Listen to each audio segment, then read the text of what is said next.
Hi folks, it's Thinking Slow here. So we have a bonus episode today which we didn't really expect to put together, but for various reasons we today want to expose Twitter's very serious bot problem, and we want to go through a live example of a far left bot machine that is spewing out all kinds of spurious tweets and is very heavily used in amplifying far left politicians in the UK. And also looking at that bot farm, we want to go through a new approach that Twitter is using to shadow ban us without us knowing, which we've done an experiment on today, which we'll show you. We call that basically catch and kill. So when we reply to a very limited number of accounts, and particularly we've seen this on the account of Liz Truss, we've written 2 replies to her tweets, and both of them have been sent to outer space in the middle of nowhere. So from our side on our machine, we can see that that's sent, but if you log in as a completely different person through a different machine on a different VPN, that just doesn't appear, and we'll show you the evidence of that. But that is a new form of shadow banning, and we've heard that from a couple of other people, that they sort of see comments coming back a long time after they've made a reply or done something. And this is a new underhand, dishonest way that Twitter is adding to its other underhand, dishonest ways of shadow banning us. And this is what we call the catch and kill strategy.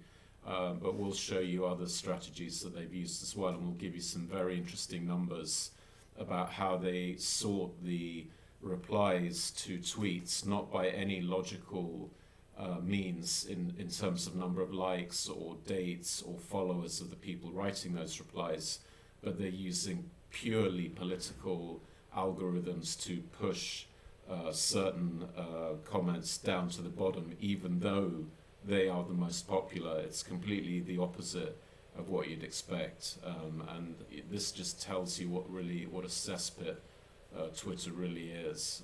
But there we go. It is what it is, and we use it. But we want to expose to you these methods so that you can check for yourselves. So we also being shadow banned and manipulated in the same way. So let's go. And also, as you know, please take a minute to sign up and help us on Patreon, Thinking Slow. That'd be much appreciated as well. Thanks. So this is the neo-marxist bot farm.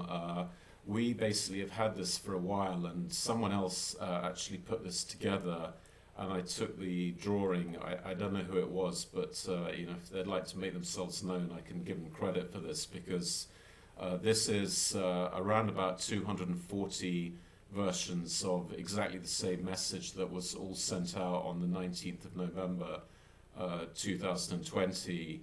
And well, this is the message: more and more people are scared of getting vaccinated after reading anti-vax fake news online.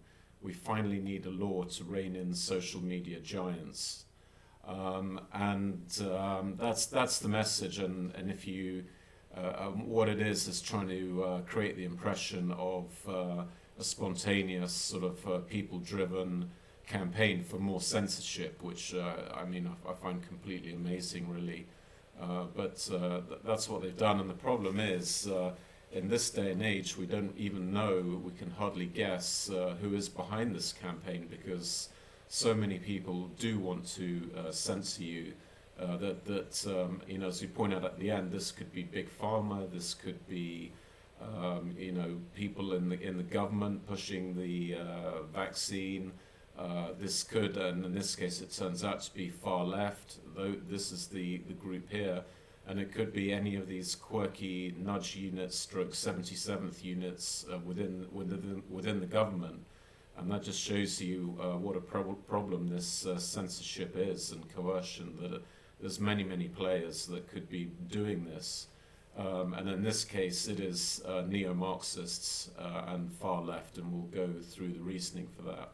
So just to double check then, we zoomed in to look at a couple of these accounts just to make sure that big image was correct, and we chose some at random, and here they are. You can actually see them on the page here that we've zoomed in, and you can see that wording has been used exactly the same, and they've added in different names. Here it was they added in a Boris Johnson, and here a Matt Hancock.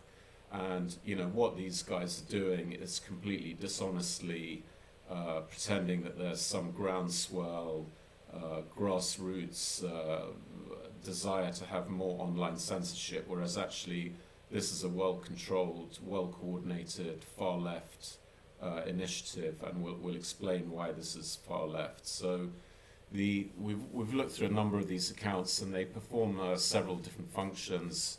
The technical details don't matter, and we'll never really know how many of these are just pure bots and how many of these are people executing instructions and or a combination of both. But there's a whole group of these accounts whose main function seems to be to say, I've just signed this petition and it's far left causes that they're petitioning for, please sign up, and that's the message repeated over and over again.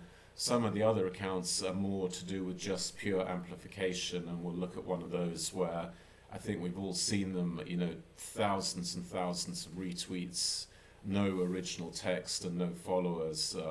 That is also just part of the bot farm to create the impression that the people they're supporting, which are the far left causes and far left individuals, are significantly more popular than they actually are.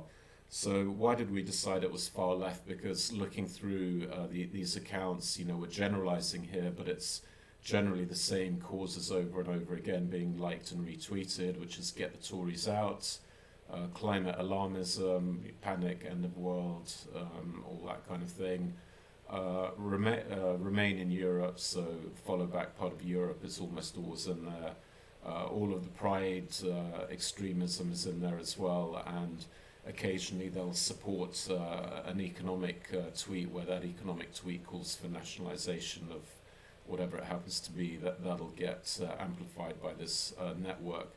The key beneficiary as an individual is this guy, Peter Stefanovic, and he's a guy who boasts about how much views and how much internet traffic he has through some of his posts. And I'm saying to him absolutely directly, a lot of that is completely fabricated, and that you are using a bot farm to make a false impression that the material you produce is significantly more popular than it is in reality.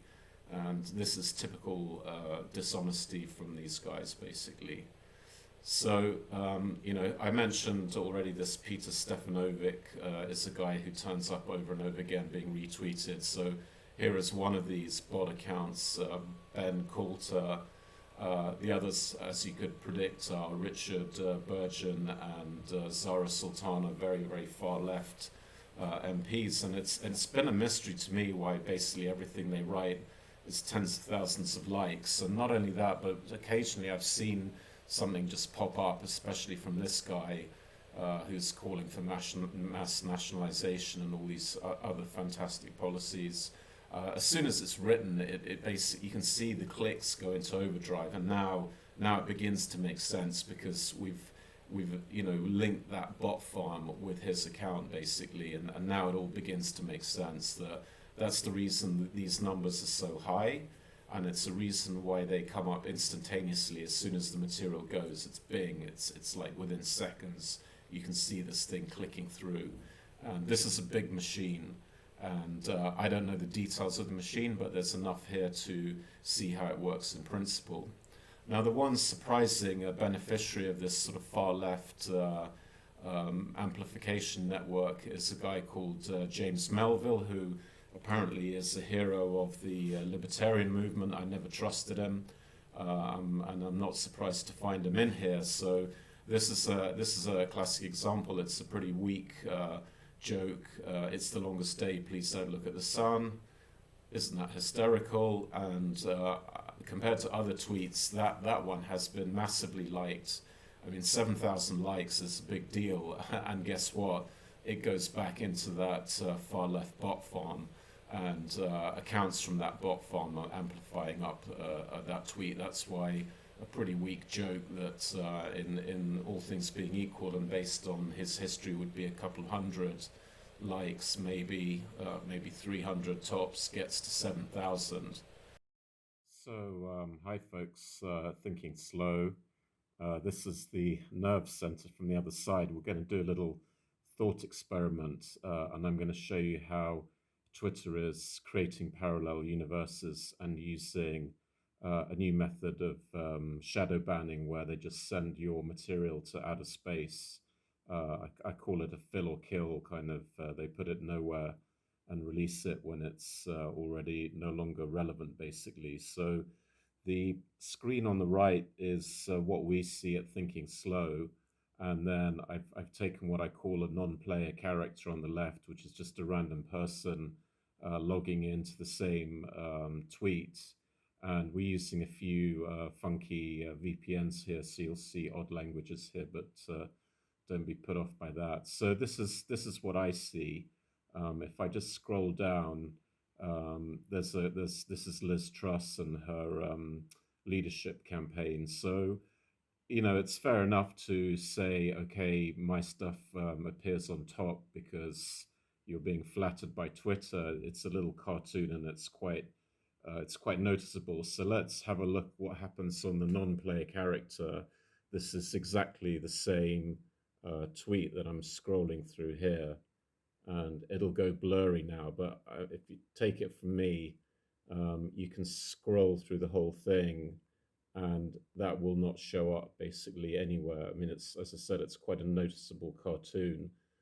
So you'd see it. Obviously, I've done this quite slowly on another case, but that's scrolling through every single reply, and it's just simply not there.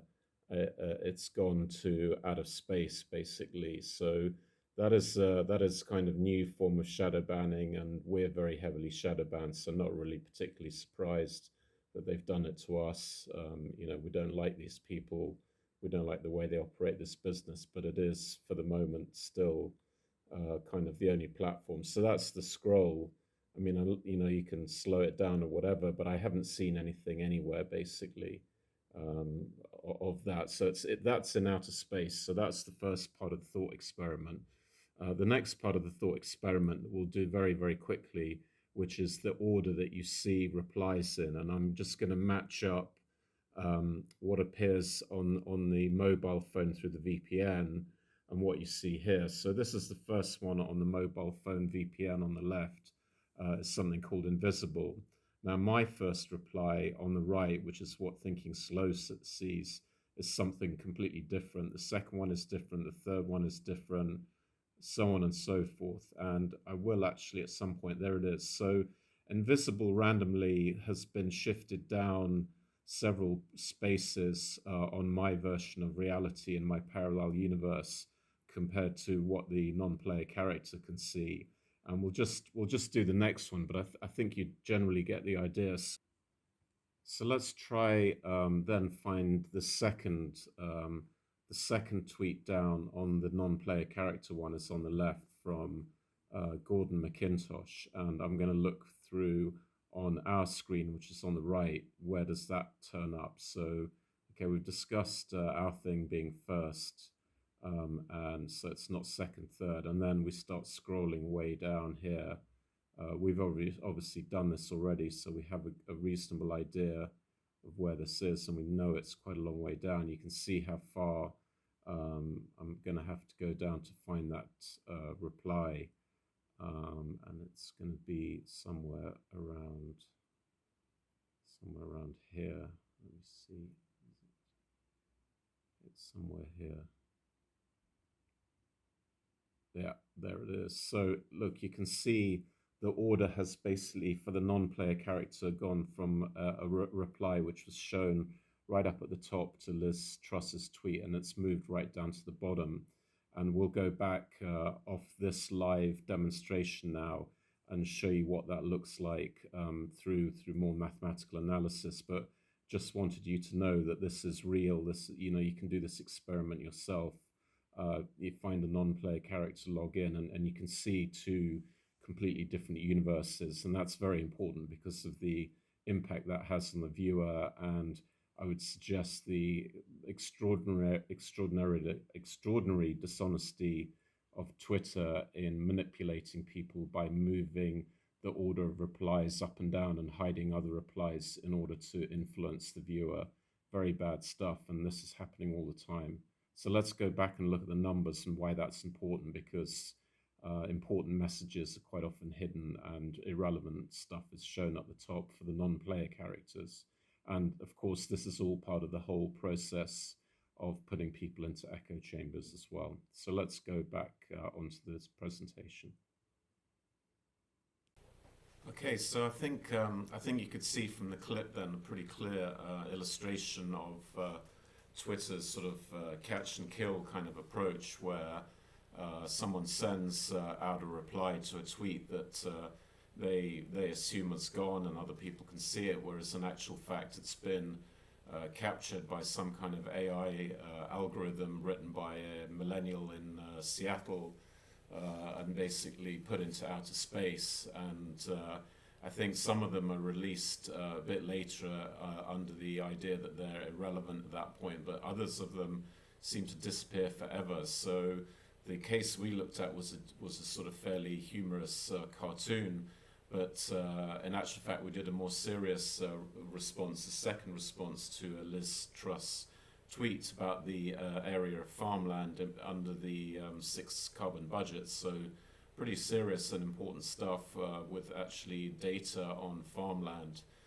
expected in 2050, and that has just also disappeared. We can't see it anywhere when looking through the non-player character list of replies to that tweet. So this is very worrying because for me it's beggars belief that somebody on the other side of this equation, someone in the Conservative Party or the Truss campaign or in government, has not discussed and agreed to this. It's sort of almost unthinkable that they would just monkey about with the Foreign Secretary's account without anyone knowing about it. So this is presumably an agreed upon position, and that would be consistent with what Senator Grassley released in the US, the leaked minutes of meetings between the Department of Homeland Security and Twitter in America.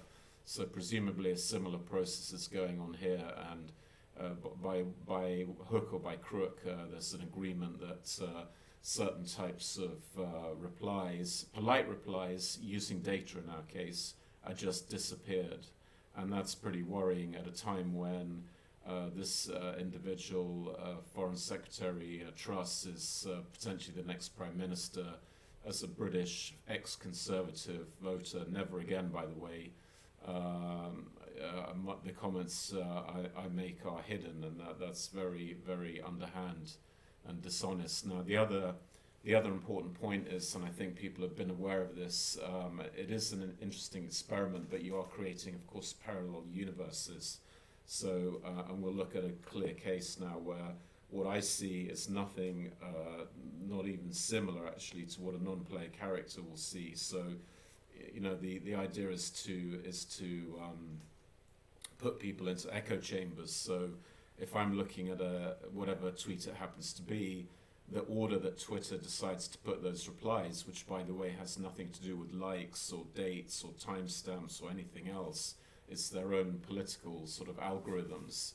I will look at that and get the impression that there's a lot of support within our community, which actually means a lot of dissent really in most cases, whereas a non-player character will see nothing controversial in the replies to a tweet. And I'll give you an example from pandemic times in this one with another Conservative MP, Neil O'Brien.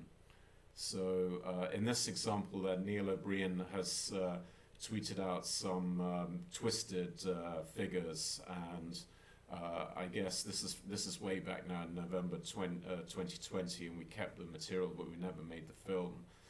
But you can see, you know, visually, I'm not going to go through each one of these, but visually you can see this is the view of the replies that we would be able to see, and certainly this is our reply. We spend a lot of time explaining why what Neil O'Brien said was completely misleading, and several others kind of also did. They did it more simply and got more likes, but you know, we spent time and effort on this, and this is what we can see. We can see all of those well-reasoned dissident comments by the way, with hundreds of likes in our view, but then on the non-player character on the right, you can see it's totally different. We don't need to go through each one by one, but it's a totally different view. And as you'll see, these are kind of largely irrelevant comments. So they would look at this tweet from Neil O'Brien and think, oh, okay, this is not really that controversial. He's made a statement, put out a number, that's fine. Whereas we know that this tweet was totally misleading and spent the time and effort to actually point that out. And that was then, again, hidden by some millennial writing an artificial intelligence algorithm destroying our work. And again, the really annoying thing about this is they don't tell you, of course, they're doing this. That's why it's called shadow banning. They never give you a notice saying, by the way, we've decided to restrict everything you're writing.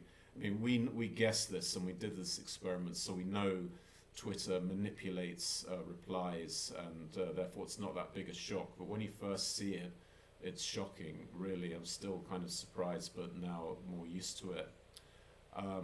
Just an illustration here is a zoom in on some of those answers from accounts you'll recognize, but several hundred likes on these things.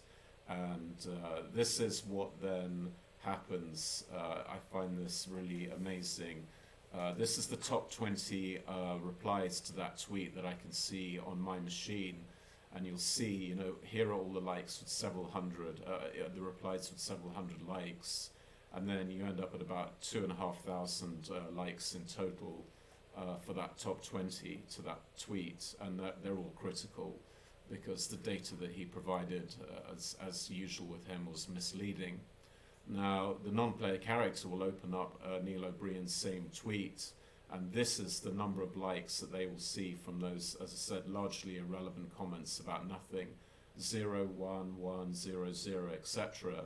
Now, these ones have disappeared completely down the bottom somewhere, but these two are just pushed down rather than all the way down beyond the top 20. These ones are going way, way down, so no non-player character is going to see that, basically. And this is, again, the echo chambers and the parallel universes. And again, there's no maths involved in this, clearly. There's no logical formula you could write to arrive at this sorting. Would you put in least popular? I mean, come on, really. And so there's obviously a lot of politics in those algorithms. And again, I'd have to get to the conclusion that there's no way this could be done without Neil O'Brien knowing about it. So they I would have to imagine, would collude in this. And the net result is that sort of hard-hitting, fact-based criticism is hidden from the general public logging into Neil O'Brien's Twitter account. Very, very disturbing, but that is the reality, and that is based on an experiment we did, and this is the data. It's hard to recreate now because it was quite a while ago, but hopefully you can trust us on this. And then lastly, the last method of hiding things is not only pushing them down the reply order, but actually hiding them behind these gates, I guess, click-throughs. And this was their preferred method in 2020 and 2021. It looks like 2022 it's going to be the catch and kill and the push things down to the bottom of the reply list. But for 2020 and 21, it was using these click-throughs. And we've done a similar analysis. Here is a tweet with 25. Actually, it was a tweet about the dishonest way that quite a coincidence that it was a tweet about dishonest way that Twitter is manipulating the order of replies, and there was 25 replies to this tweet from Emma Kenny. And what Twitter has done, again using algorithms, is to push those 25 through into the following categories. So 17 are visible, which the algorithm guy with his polo net jumper in Seattle has decided is okay for everyone to see. Then they decided to push 2 behind the first level of click-through, which is show replies. 6 go into the next level of click-through, which is show more replies. And then the last 3 go into show additional replies, including those that may contain offensive content. So actually these 3 are not even counted in the total. So there's actually 28 replies were made, but this sort of naughty corner with 3 was not even counted in the total. So nobody can sort of add up and say, well, hang on, why am I not seeing all of these replies? So these are so heavily censored that they're airbrushed out of the count. And of course, thank you very much, Twitter, but they pushed us into this category almost all the time. And typical of this organization and the lack of any ethics that this company has, very often in here are the polite, fact, content-based answers that Twitter politics just doesn't allow to be shown. And a lot of offensive garbage ends up in here. This is the moral code of Twitter, basically. This is what they do. So just wrapping up then, I wanted to show how ridiculous those decisions to hide replies are, and the most ridiculous, the ultimate stupidity from Twitter. And this is December 2020. But even in the case where we were the only reply to a tweet, that one single reply was hidden behind show more replies. I mean, really, guys, if you had 1,000 replies and you hid 10 or 20 or 100 because there's just too many, you could almost live with that. But again, there's a political question about what do you hide and what you don't hide. But when it's one and they hide it, it's just utterly ludicrous. When they tell you we don't shadow ban, I've given you concrete evidence they shadow ban.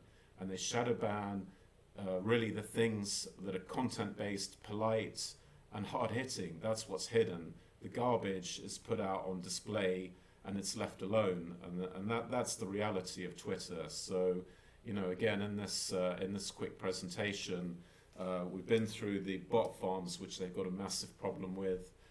That one single far left sort of neo-marxist bot farm with a couple of 100+ accounts related to it, either creating the false impression of a groundswell of public opinion or just simply amplifying the preferred accounts of far left politicians. The other one we've looked at is the new catch and kill thing that they do, where they just put our replies into outer space. Again, they do it in a completely underhand way because you never know that's happening. It's only because we ran this experiment that we saw that. They don't even have the decency to tell you that, hey, we're going to park your replies because we don't like you. Okay, fine, that's understood. But they just do it in this totally dishonest way. And then, of course, with the shadow banning, which they deny they do, we've given you lots and lots of evidence that they do it, and there's absolutely no logic in the way that they sort those answers. And again, pushing the most hard-hitting, fact-based and popular replies they push to the bottom. And I think for me, the final piece of this is, again, we have to assume there's collusion. It's almost beyond possibility that all this could be going on around MP accounts for the Conservative Party without someone somewhere sitting down and having a conversation. So I'm pretty sure the Conservative Party is conniving with these arrangements, and or the government.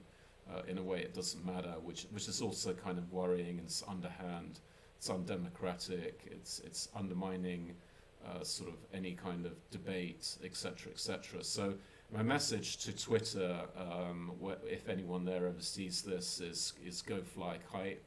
We're going to continue our analysis. We're going to continue to try and inform people about the Great Reset, the agenda. We're going to continue to oppose it. We're going to provide information, data, analysis that's not shown in the mainstream media. You want to cut us off, that's fine. You want to play silly games with shadow banning, that's fine. The reality is it is a popular, unfortunately, platform, and we're going to keep using it until we're deleted off it. But we will also continue pointing out that it's a dishonest and underhand and unethical company, and that ain't going to change anytime soon, probably. So if you've enjoyed this analysis and the research we've done, I hope you understand it really does take a lot of time. We're quite a long way behind where we wanted to be on budget in July 2022. And we have now a window to sort of extend this. We have thankfully had some people signing up to Patreon and would very much appreciate the support, because we do want to build something here. It's not about just tweeting out angry tweets pointlessly into outer space. It is about building proper opposition, and we've seen already tangible results. We've seen people come back to us and say the material that you produced during the pandemic by getting hold of Professor Bhakti and other key voices has made a difference to our decisions on what to do and how to do it. I'm not going to spell it out on this channel, but I think you can guess people's medical decisions have been altered because of the work that we've done.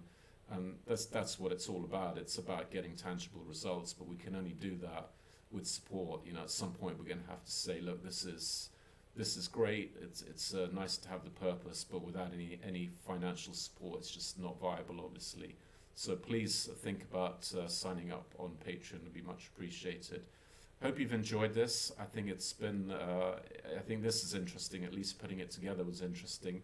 Please share as widely as you can, because as you now know, we are very, very heavily shadow banned everywhere.